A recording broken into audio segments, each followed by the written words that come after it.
The judge read the note and her face froze, without a word. She pressed a button under her desk, and the courthouse doors locked with a loud clang. The morning started like any other. I was sitting in the gallery, watching my friend Marcus nervously shuffle his feet at the defense table. Marcus is just 14, a skinny black boy who loves basketball and sneaking Skittles into his hoodie pocket when his mom isn't looking. But today he wasn't a kid with big dreams. He was a defendant. They said Marcus broke into an old man's house with his older cousin and stole some tools. The prosecutor painted him as a delinquent. But those who knew Marcus knew the truth. He was scared, trapped by peer pressure, and trying to fit in with someone he looked up to. His public defender was nice enough, but didn't seem very hopeful. She'd said something about getting him probation if they could prove he was just caught up in the wrong place at the wrong time. Marcus's mom sat near me, clutching a crumpled tissue. She hadn't stopped crying since the arrest. She worked 2 jobs and did her best. But she couldn't always keep up with what Marcus was doing when he wasn't home. I didn't think things could feel heavier in that courtroom until the note. It happened during a break. Marcus had whispered something to his lawyer, and she nodded. The bailiff walked him up to the judge's bench, where he handed her a small folded piece of paper. No one knew what it said, but as soon as the judge read it, her face changed, her lips tightened, and her eyes scanned the room, as if she suddenly saw something none of us did. Then, without explaining herself, she hit a button under her desk, locking the courthouse doors. The bailiff shifted nervously. The prosecutor frowned. The defense attorney whispered, "What's going on?" The judge stood, smoothing her robe as she addressed the room. "This court is now in recess," she said in a sharp voice. Everyone remained seated. "Officers, I need you to secure Marcus Allen immediately." Marcus froze. "What did I do?" he stammered. "Son," the judge said, her voice softening for a moment, "you're not in trouble, but I need to make sure you're safe." "Safe from what?" The minutes crawled by, but eventually the judge came back with more officers. They led Marcus into her chambers, leaving the rest of us in a stunned silence. Whispers filled the air, everyone speculating what could be happening. His mom was losing it. "What's going on? Where's my baby?" she cried. I didn't have any answers for her. None of us did. An hour later, the doors unlocked, and the judge returned to the bench. Her face was calm but tired, like someone who'd just seen the worst of humanity and couldn't unsee it. She called Marcus's mom to the stand. "Ma'am," she said gently, "we've arranged for Marcus to be moved to a safe location for the time being. You can visit him, but we need to ensure he's out of harm's way." "Harm's way from who?" The judge hesitated, but then said, "The note your son handed me contained a plea for help. He said that his cousin, the one he's accused of breaking into that house with, has been threatening him to take all the blame. And he mentioned your neighbor, Mr. Coleman." Everyone in the room stiffened. Mr. Coleman was a retired police officer who lived a few doors down from Marcus's family. He'd always seemed friendly enough, but he had a reputation for being strict. Marcus's note alleged that Coleman had been making threats, saying if Marcus didn't take the fall, he'd make sure the boy paid for it. It didn't say how, but the implication was enough to chill the air in that courtroom. Over the next few days, the story unraveled like a nightmare, turns out. Marcus's cousin had been working with Coleman, stealing tools to sell when they got caught. Coleman had threatened to hurt Marcus if he didn't keep quiet about his involvement. The judge acted fast. She made sure Marcus was placed in protective custody, and she opened an investigation into Coleman. Eventually, it came out that Coleman had a long history of using his position to intimidate black kids in the neighborhood, though no one had ever been brave enough to report him. Marcus's note changed that. It was a simple, desperate message. "Please help me. He said he'll hurt my mom if I talk." I'm scared. Months later, Coleman was arrested, and Marcus's cousin took a plea deal. Admitting the truth, Marcus's charges were dropped. I saw Marcus again a year later. He looked taller, healthier. His mom said he was back in school and playing basketball again. When I asked him how he felt, he just shrugged. "It's better now," he said. Then, after a pause, he added, "The judge believed me." That's all that mattered, and he was right, sometimes. All it takes is one person listening to change everything. Marcus's life didn't magically become perfect after that day. But there was a noticeable shift. For the first time, he felt like someone in authority had seen him for who he really was, a scared kid in need of help, not a criminal. The judge stayed involved for a while after the case. She arranged for Marcus to have a mentor, Mr. Thompson, a retired teacher who ran a program for kids on probation. Even though Marcus no longer had a record, The judge thought he could benefit from the structure. Mr. Thompson wasn't just a guide for Marcus, he became a safe space where Marcus could talk about his fears and dreams. The first time they met, Marcus was guarded. He barely spoke and kept his hood pulled low over his face. But Mr. Thompson didn't push. "You don't have to talk, kid," he said. "We can just shoot hoops if you want." And that's exactly what they did week after week. Marcus started to open up. He told Mr. Thompson about how he used to dream of playing for the NBA but stopped believing in it after his dad left. He talked about the times he felt like nothing he did would ever be good enough, how he hated himself for following his cousin that day, and how terrified he was of Mr. Coleman. Miss Thompson listened without judgment. "You made a mistake, Marcus," he said one afternoon. "But that mistake doesn't define you. You get to decide who you are now, no one else." Meanwhile, the neighborhood began to change too. Mr. Coleman's arrest shook everyone for years. Families had whispered about his unfair treatment of black kids, but no one had felt safe enough to challenge him. Seeing Marcus's bravery inspired others to step forward.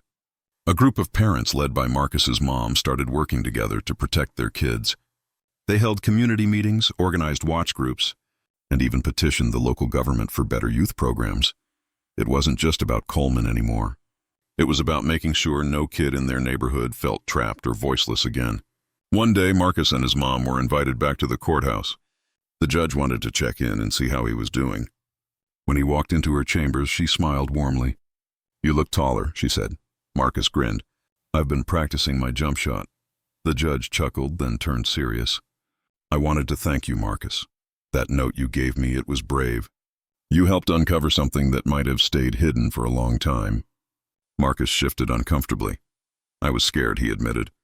"That's what makes it even braver," she said. "Doing the right thing even when you're scared is what real courage looks like."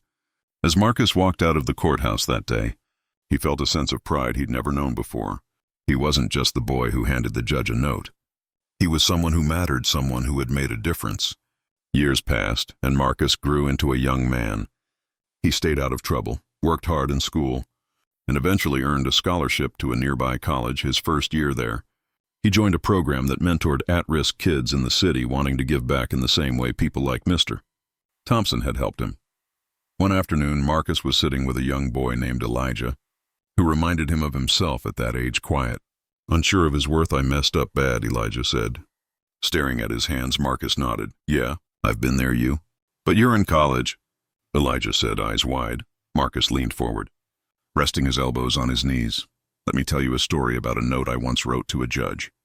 And so he did. Elijah listened intently, his small, nervous hands fiddling with a loose thread on his sweatshirt. As Marcus shared his story, the boy's eyes flickered with something hope. "So what happened to you after you wrote the note?" Elijah asked when Marcus finished. "I realized something important," Marcus said. "I could either let people decide my story for me, or take control of it myself. It wasn't easy. I had to work hard to prove to myself that I was better than my mistakes. But I had people who believed in me, people like the judge, my mom, and Mr. Thompson." Elijah stayed quiet for a moment, his brows furrowed. "Do you think someone like me can do that?" "Change, I mean."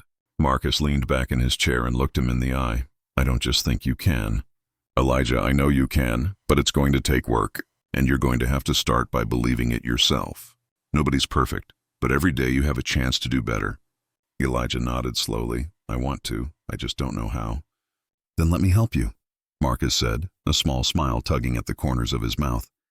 "We'll figure it out together." For Marcus, mentoring kids like Elijah became more than a side project. It became a passion. Over the next few years, he built connections with schools, churches, and community centers, growing the mentorship program into something much bigger. Word began to spread about Marcus Allen, the kid who had once handed a judge a note that locked a courthouse, but who now unlocked opportunities for others. His story resonated because it wasn't just about survival, it was about redemption and rising above fear. One day, years later, Marcus got an invitation in the mail. It was from the judge. She was retiring and wanted him to attend her farewell ceremony. The courthouse felt smaller than he remembered when he walked in, though maybe he had just grown into himself over the years. He spotted the judge at the front of the room, her once dark hair now speckled with gray. When she saw Marcus, her face lit up. "Marcus!" she exclaimed, pulling him into a warm hug. "I'm so glad you could make it. How could I not?" He replied with a grin as the ceremony began. The judge gave a speech about her career. Near the end, she paused. Looking out at the audience thoughtfully, I've presided over thousands of cases in my time, she began. But there's one I'll never forget. A young boy who, despite his fear, had the courage to hand me a note that revealed truths others were too afraid to share. That moment reminded me of why I do this work, to protect the vulnerable and ensure that every voice is heard, no matter how small or scared it may feel. She glanced briefly at Marcus, her eyes twinkling, and he felt a wave of gratitude swell in his chest. After the ceremony, as Marcus was leaving, a young law clerk approached him. "Excuse me, are you Marcus Allen?" she asked, her tone nervous but excited. "Yeah, that's me. I just wanted to say that your story really inspired me," she said, her cheeks turning red. "I read about your case when I was in law school. It's part of what made me want to pursue a career in juvenile justice." Marcus smiled, humbled by the thought. "Thanks. I just did what I had to do, maybe," she replied. "But it changed everything for a lot of people, including me." That night, as Marcus walked home, he thought about how far he'd come from a scared 14-year-old boy in a courtroom to a man making a difference in the world. And while his journey hadn't been easy, it had been worth every step, he smiled to himself, thinking about Elijah and the other kids he mentored, and how their stories were just beginning. Maybe, just maybe, his story was only the beginning too. Over the next several months, Marcus started receiving invitations to speak at more events, schools, community centers, even a youth justice summit in the city. Each time, he would begin by telling his story raw and unpolished. Exactly as it had happened, he didn't try to be dramatic or paint himself as a hero. He just told the truth about fear, about making mistakes, and about what happens when someone finally listens. What Marcus didn't expect, however, was how far-reaching his story would become. One afternoon, Marcus got a call from a reporter at a national news outlet. She had heard about his mentorship program and wanted to write a feature on his journey. Marcus hesitated. He'd never cared much about attention, and the thought of having his story told to millions made him uneasy. "What's the point of this?" he asked. The reporter's voice softened. "Marcus, there are kids out there like you once were. Maybe they've made mistakes. Maybe they're scared, and no one's listening to them. Your story could remind them that they're not alone and that they can change their lives." That struck a chord with Marcus. After a long pause, he said, "Okay, but only if we focus on the kids. This isn't just about me." The article came out a month later. It was called "The Boy Who Wrote the Note That Changed Everything." It detailed Marcus's journey, but also highlighted the work he was doing for the next generation. The story went viral, sparking a national conversation about the justice system, the power of second chances, and the importance of mentorship. With the newfound attention came more opportunities and challenges. One evening, while Marcus was organizing a basketball tournament for his mentorship program, he got a call from Elijah's mom. "Marcus, can you come over?" she asked, her voice tight with worry. "Elijah's talking about running away." Marcus's chest tightened, but he kept his voice steady. "I'll be there in 10 minutes," when he arrived. Elijah was sitting on the front steps, his knees pulled to his chest. "What's going on, man?" Marcus asked, sitting down beside him. Elijah shrugged, his face sullen. "I messed up again, got into a fight at school. Mom's mad, teachers are mad, everyone's mad. Feels like no one wants me around." Marcus took a deep breath. "I'm not going to lie to you. Elijah, I've been where you are, and it's easy to think running away will fix everything. But it doesn't. It just makes things harder." "I just feel stuck," Elijah admitted, his voice barely above a whisper. Marcus nodded. "I know that feeling. But let me ask you something. When you feel stuck on the court, what do you do?" Elijah frowned, confused. "What do you mean?" "You find another way, right? You pivot, you pass, you do whatever it takes to keep the play alive. Life's like that too. Sometimes you've got to find another way." Elijah glanced at Marcus, doubt flickering in his eyes. "And if you can't find a way on your own," Marcus added, "you've got people like me to help you figure it out." After a long silence, Elijah finally said, "Okay, I'll stay." Incidents like that reminded Marcus of why he kept pushing forward, even when things got overwhelming. For every national spotlight or flattering news article, there were dozens of moments like that night with Elijah, moments that wouldn't make headlines, but meant everything to the people involved. Years later, Marcus found himself standing at another ceremony, but this time it wasn't for someone else. The mayor of the city was presenting him with an award for his contributions to youth development. The audience was filled with familiar faces. Elijah, Now a confident young man studying to become a social worker, Marcus's mom, proud tears shining in her eyes, Mr. Thompson, grinning like a proud father, as Marcus accepted the plaque. He thought back to that 14-year-old boy, terrified and trembling, as he handed the judge that note.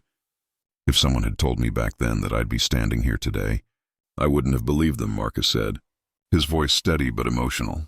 But what I've learned is that one moment, one choice can change your life. And sometimes, all it takes is one person believing in you to remind you that you matter.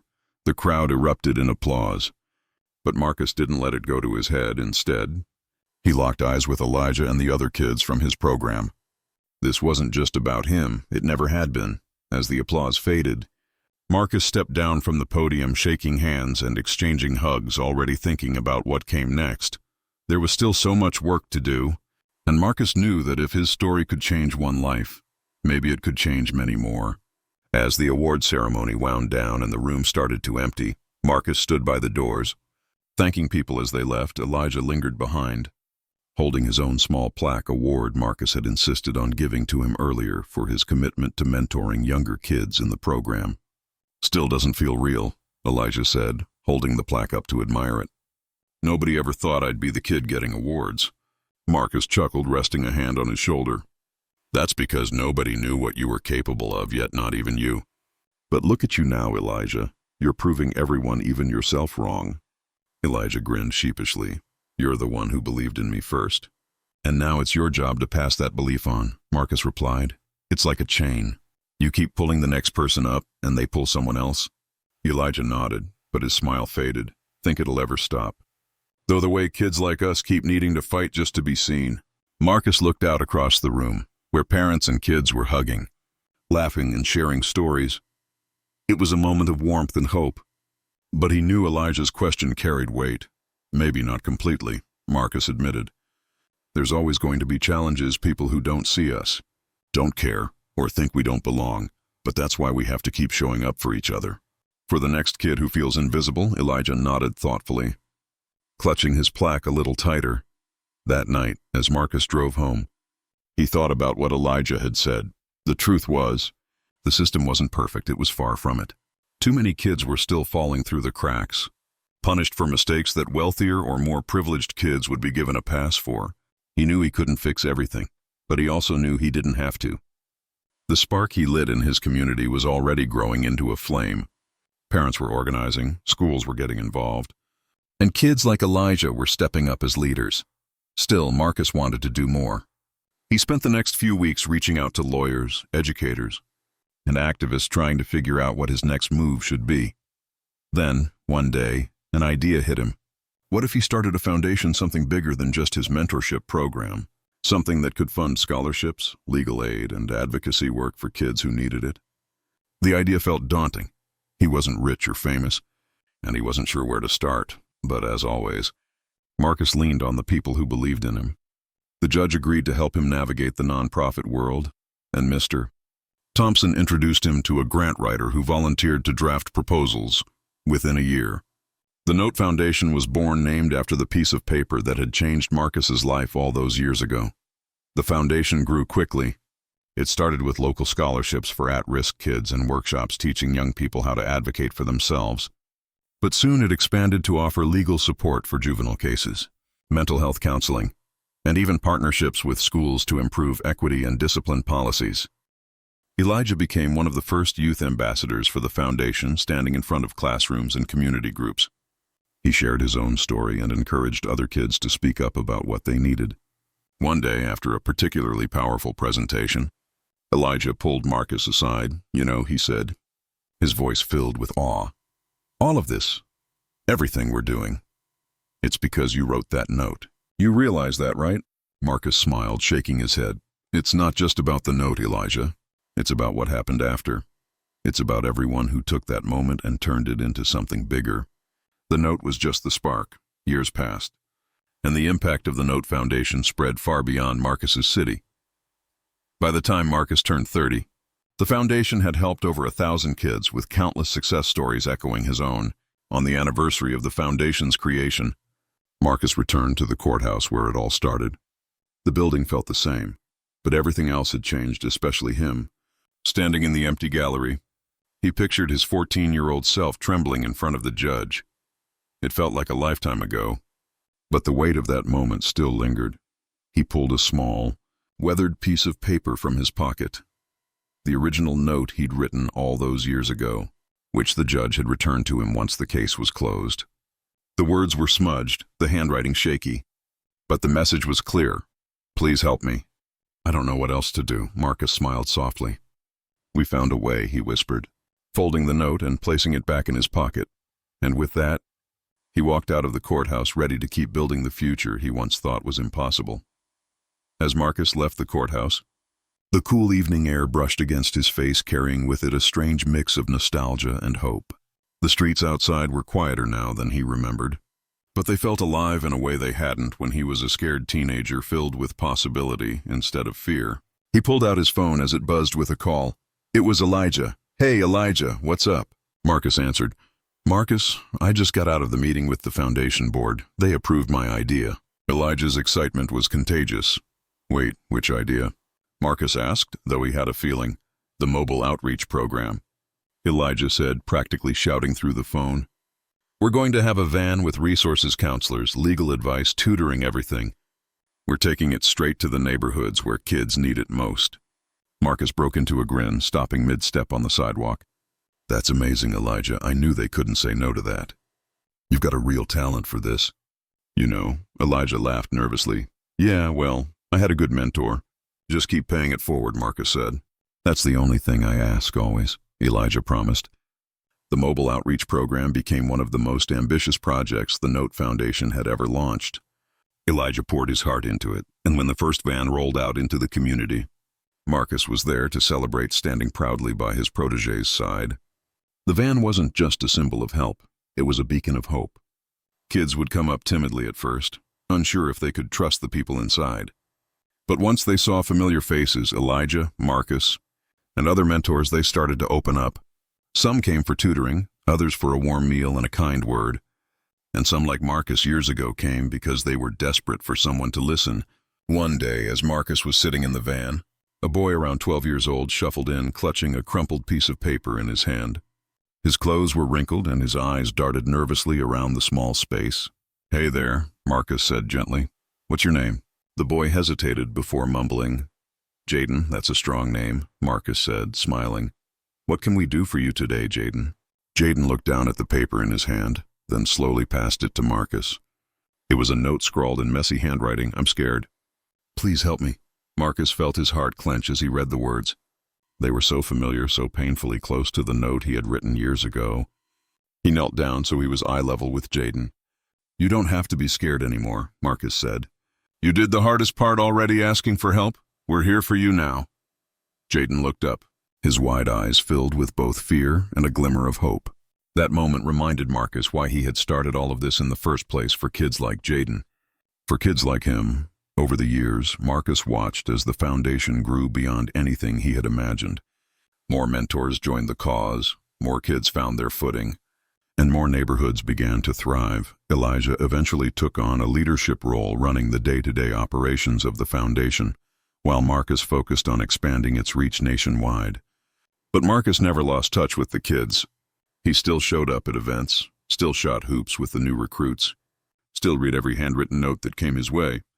One day, as Marcus walked through the Foundation's headquarters, a bustling space filled with laughter, determination, and purpose, he stopped to admire a wall covered with framed notes from kids who had been helped over the years.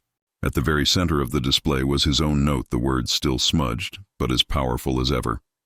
"Please help me." "I don't know what else to do," Marcus smiled, his heart full. It wasn't just a note anymore. It was a movement, a reminder that even the smallest cry for help could ignite a change that rippled outwards, touching lives in ways he'd never imagined. And as long as there were kids like Jaden who needed someone to listen, Marcus knew his work would never be done. Years passed, and Marcus's life became a tapestry woven with success stories, heart-wrenching moments, and countless breakthroughs. The Note Foundation didn't just grow, it became a beacon of hope that stretched far beyond their city. Chapters opened in other states, each carrying the same mission: to listen, to believe, and to act. Elijah continued to thrive in his leadership role, proving that the cycle of mentorship and empowerment was as strong as Marcus had always hoped. Under Elijah's guidance, the mobile outreach program expanded to a fleet of vans, each one outfitted to meet the unique needs of the communities they served. One day, Marcus was sitting at his desk when he got a call from an unfamiliar number. When he answered, a woman's voice hesitated on the other end. "Hi, is this Marcus Allen?" she asked, her tone tentative. "This is him," Marcus replied. "Who's calling?" "This might sound strange," the woman began, "but my son was one of the kids helped by your foundation. His name is Jaden. You probably don't remember him. But he's talked about you ever since he walked into that van a few years ago." Marcus smiled, the memory of the shy boy passing him the note rushing back. "Of course I remember Jaden. How's he doing?" The woman's voice cracked slightly as she continued. "He's doing amazing. For the first time in years, he smiles. He plays on the school's basketball team and just got accepted into a college prep program. He said you made him believe he was worth saving." Marcus swallowed hard, his chest tight with emotion. "Jaden did all the work. I just reminded him that he had it in him all along. He wanted me to call you," she said. "He's too nervous to say it himself. But thank you. You saved his life." The call stayed with Marcus for days. It was a reminder that the ripple effect of that one note, the one he had written as a desperate boy, was still spreading. Not long after, Marcus received an email from Jaden himself. It was short but heartfelt, "Mr. Marcus. I just wanted you to know I'm doing good now. Thank you for reading my note when no one else cared. I hope one day I can help kids the way you helped me, Jaden." Marcus replied immediately, inviting Jaden to come volunteer with the foundation when he was ready.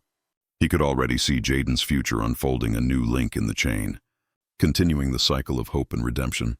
Years later, the Note Foundation hosted a celebration for its 20th anniversary. The event was a massive gathering filled with mentors, kids, families, and supporters who had all been touched by its work. Marcus stood on stage now in his 40s, but still the same at heart, a boy who had once needed help and found the courage to ask for it. "I was 14 years old when I wrote a note that changed my life." He began, looking out at the crowd. "At the time, I didn't know if anyone would read it, let alone care. But someone did. Someone cared enough to listen. That moment taught me the power of speaking up, and the even greater power of being heard." He paused, letting the weight of his words settle. "This foundation wasn't built on my story alone. It was built on thousands of stories of kids finding their voice, mentors stepping up, and communities coming together. And it proves something I've believed since that day in court: change starts with one act of courage, and it grows when we pass that courage on." The audience erupted into applause, but Marcus's gaze lingered on the faces of the kids sitting in the front rows, some shy, some excited, all full of potential. They were the reason he kept going. As the event wrapped up, Marcus wandered over to the mentorship booth, where Elijah was explaining the program to a group of parents nearby. Jaden, now in his 20s and a mentor himself, was handing out flyers. Jaden saw Marcus and walked over, his grin wide and confident. "Hey, Mr. Marcus, did you see? I brought 3 kids into the program today. I think they're going to love it." Marcus clapped him on the shoulder. "You're doing amazing, Jaden. I'm proud of you." Jaden looked down for a moment, his voice softer when he spoke again. "Hey there. If this story moved you, don't forget to hit subscribe to join me for more powerful real-life stories that spark change and inspire strength. Together we can explore stories of resilience, justice, and the moments that make a difference. Your support helps amplify voices that need to be heard. So let's grow this community of change makers. Click subscribe now, and let's continue this journey together.